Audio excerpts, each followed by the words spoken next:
Vaishnavi recording studio Akhtawara. Music by Navneet Raja. Music recording studio Bakhri Bazaar. K Patel कहोगे ये छाउरी के पटेल कहोगे, के पटेल कहोगे ये छाउरी के पटेल कहोगे। बाबा डॉन ग्रुप के छावड़ा छौड़ी तोरा पटेल कहोगे। डी के मिथिला ग्रुप के छावड़ा छौड़ी तोरा पटेल कहोगे। सदाम पटेल कहोगे ये छौड़ी दुलार पटेल कहोगे।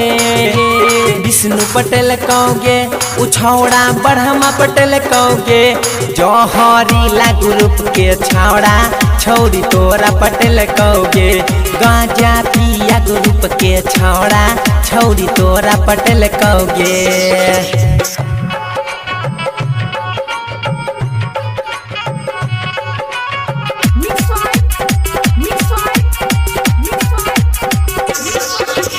Music by Navneet Raja.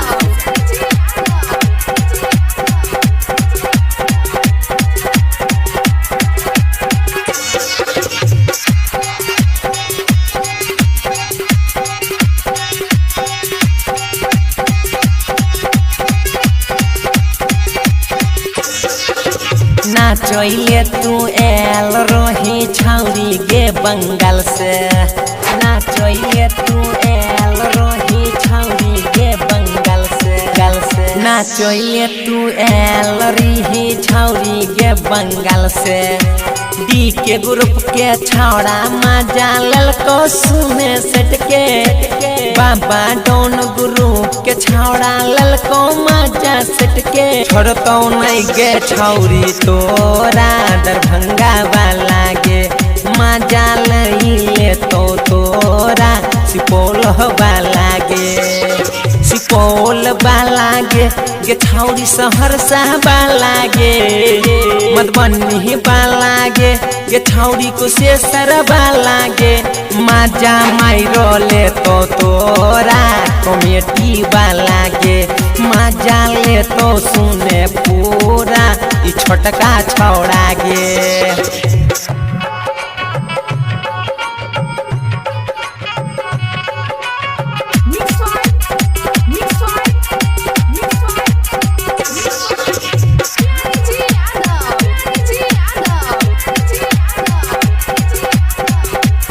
Music by Navneet Raja.